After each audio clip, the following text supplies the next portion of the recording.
Hello and welcome to Krishi Jagran business platform that keeps you updated with all the agri news of the nation. This is Yash Saxena. Let's take a quick look at the top headlines of the day.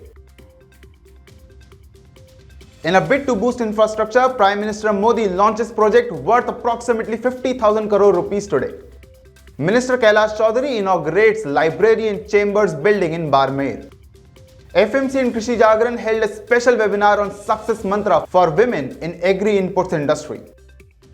Uttar Pradesh receives 2 lakh crore rupees investment commitments in solar sector, says Energy Minister. Former Haryana CM Bhupinder Singh Hooda supports sugarcane farmers' demand, says government should increase sugarcane rate without delay. New agriculture policy in Punjab to roll out soon, says Kuldeep Singh Dhaliwal. Big news for Maharashtra, sugar production is likely to fall drastically. Election Commission announces the dates for Assembly Elections 2023 for Tripura, Meghalaya and Nagaland today. Ministry of Electronics and Information Technology launches new technology system for air quality monitoring. 17 students of Center of Food Technology at Allahabad University bagged jobs. Moldova enters Indian apple market, exports first consignment. Vedanta emerges successful bidder for Meenakshi Energy to pay 1,440 crore rupees for acquisition.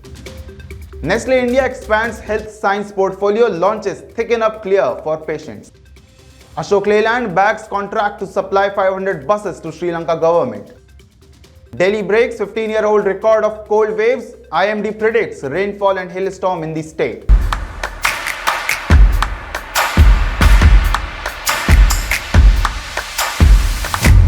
Now the news in detail.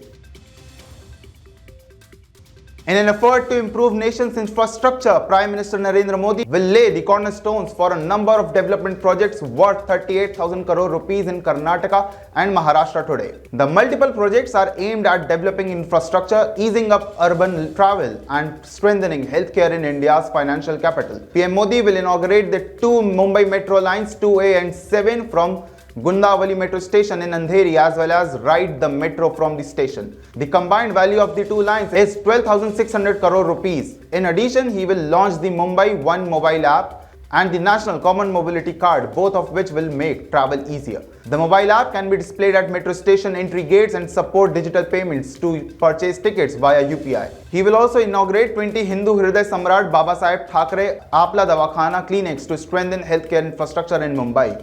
The BJP has set its sight on the cash-rich Mumbai civic body in order to depose the rival Shiv Sena in the upcoming civic elections, the date of which is not yet announced. Union Minister of State for Agriculture and Farmers Welfare Kailash Chaudhary participated in the program organized by the Local Advocates Association at the Collectorate premises at Barmer district headquarters on Tuesday evening.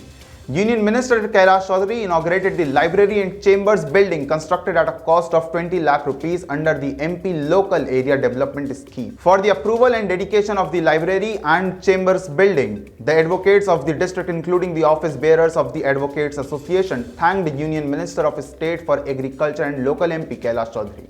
Addressing the inauguration program, Kailash Chaudhary said that there was definitely a need for a library for research and study of advocates of the district. As a society, we have yet to fully realize the true potential of women who make up half of India's rural talent pipeline and have the potential to make enormous contributions to the cause of agricultural expansion. To address the issue, Krishi Jagran partnered with FMC Corporation, a leader in agricultural sciences on a global scale, to raise awareness of the substantial employment options available to women in this promising industry. The webinar featured 5 women who had successfully carved out a niche in the business, successfully navigating through the agri-input market. Anika Bassi, AGM Special Initiatives at Krishi Jagran, moderated the session with an all-women panel including Akshita Mishra, AGM Marketing FMC, Manisha, Area Marketing Manager FMC, Seema Gupta, AGM of Marketing FMC, and Renuka Bharatam, Marketing Executive of FMC, and Anu Thahania K, Management Trainee at FMC Corporation. The goal of the webinar was to encourage other women to consider agri-business as a potential career option through the panelists' extensive experience in the field. The female professionals at FMC talked about their challenges, accomplishments, and ideas for attracting more women to this crucial field. Uttar Pradesh has received investment commitments worth approximately 2 lakh crore rupees in solar energy and related sectors, according to State Energy Minister A.K. Sharma. The Uttar Pradesh has launched the Uttar Pradesh Solar Energy Policy 2022, which aims to establish 22 gigawatts of green energy projects by 2027. The minister was part of a delegation that visited New Delhi last week for a roadshow in preparation for the Global Investors Summit, which will take place in Lucknow from February 10th to 12th. Rooftop solar projects as well as ground-mounted projects in agricultural fields will be the growth drivers of the state's green energy demand, said the energy minister. The government intends to establish utility-scale projects, ultra-mega solar parks, distributed solar systems, and the development of model solar cities. There are numerous business opportunities in the state's clean energy sector, and investors should take advantage of these opportunities to maximize their returns, says the energy minister. In Haryana, the farmers' protest on the price of sugarcane continues. Apart from this, politics is also going on in the state. Leader of opposition Bhupinder Singh Hooda said that they are agitating to increase the price of sugarcane, which is completely justified. He said that Congress also stands with the farmers on this demand. Apart from this, Bhupinder Singh Hooda has also supported the agitating sarpanches against e-tendering. Bhupinder Singh Hooda supports sugarcane farmers' demands, says without delay the government should increase the rate of sugarcane. Citing statistics, Hooda said the increase in sugarcane rates during the 8.5 years of the BJP and the JJP government was negligible.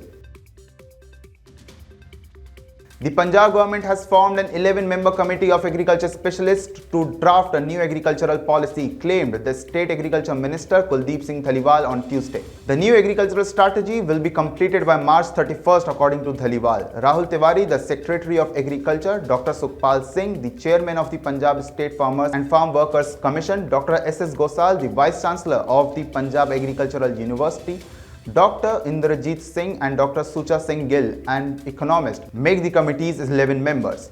Despite the state's economy being heavily dependent on agriculture, no government has been able to create an agriculture policy in Punjab yet. The previous government had also engaged itself in making of a new agri policy in the state, though it was never announced. According to Dhaliwal, the Punjab administration has been working continuously to enhance the welfare of farmers and the state's agricultural sector.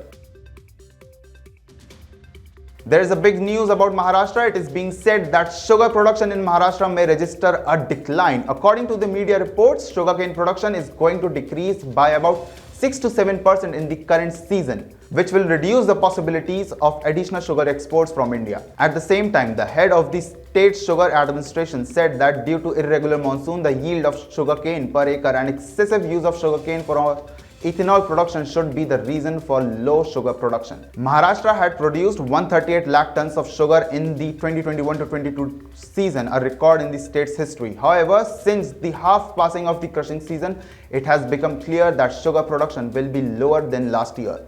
In view of the initial signs of adverse impact on the sugarcane crop due to erratic monsoon, the central government had banned exports by allowing a quota of 60 lakh tons as the first tranche of sugar exports. Food Ministry officials had said they would consider the demand for the second tranche of sugar exports after taking stock of the production situation for the current year.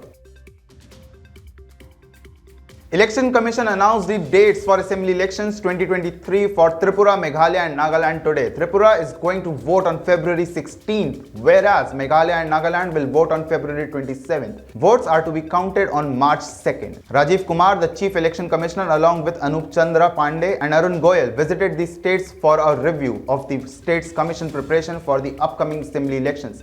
The tenures of the last Assembly elections are to end on March 12th in Tripura and March 15th and 22nd in Meghalaya and Nagaland. The three assemblies have 60 seats each in Lok Sabha. A total of 62.8 lakh voters have been estimated to cast votes in this assembly election in these northeastern states, with an added 2.8 lakh new voters.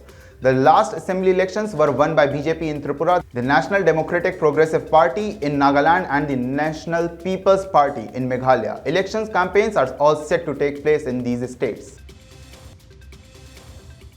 Ministry of Electronics and IT has launched the Technology for Air Quality Monitoring System AI-AQMS version 1.0, developed under MEITY supported projects. Alkesh Kumar Sharma, Secretary, Ministry of Electronics and IT, launched the air quality monitoring system on Tuesday. According to a statement from the ministry, the technology for the air quality monitoring system was also given to the chosen company, JM Enviro Lab, for further commercialization and deployment at various mines and cement industries. The transfer of technology took place at MEITY, New Delhi, where Deepa Taneja, CEO of JM Enviro Lab, and Devasis Mazumdar, Senior Director and Center Head of CDAC, Kolkata, signed the TOT agreement. 17 students of the Center of Food Technology of Allahabad University have been selected by two Coca-Cola bottling company. The students have been selected for the post of quality executives and trainee executives on an annual package of 3 lakh to 4.8 lakhs. Of these, 7 students were selected in the placement drive carried out by the company on Tuesday, while the rest were selected on January 10th. They will be paid a stipend of 2.5 lakh for the first 6 months. Public Relations Officers of AU, Professor Jaya Kapoor, said that Amrit Bottlers, a unit of Coca-Cola Faizabad, selected 7 MSc students of food technology as trainee executives in a campus placement drive. The first container of Moldovan apples from the 2022 harvest has arrived in India, and 4 more will arrive by the end of this month. The container travelled over 7,500 kilometers by sea and arrived in 40 days. Apples from Moldova and an East European nation will now be available in Indian markets, taking on the likes from the US, New Zealand, Turkey, Iran, Chile, and Italy and other such exporting nations. We have brought 100 tons of Moldovan apples for the first time to India on a trial basis through Chennai and Mumbai ports. Once the government gives go-ahead after these trial imports, we will be getting more from that country, said Nishant Yedanapalli, Managing Director of Chennai-based Pure Crop Agro Private Limited.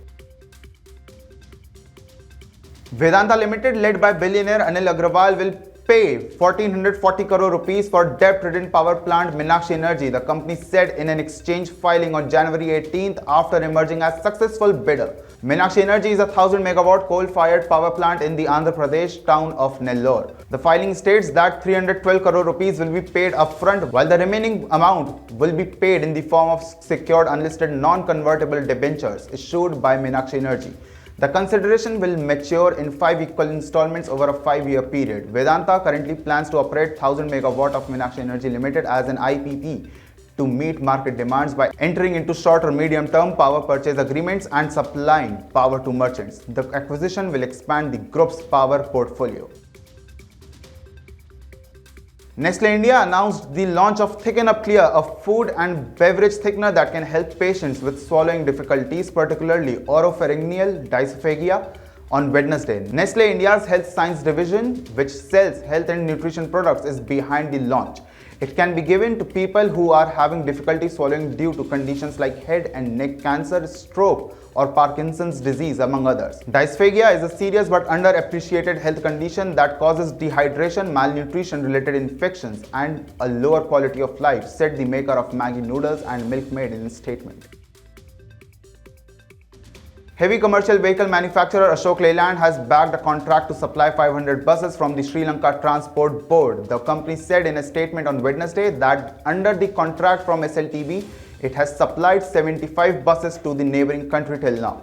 The contract is part of the line of credit provided by the Export-Import Bank of India under the Government of India's Financial Assistance Scheme. At present, more than 5,000 Ashok Leyland buses are with the Sri Lanka Transport Board. The new 32-seater buses are expected to run in rural areas.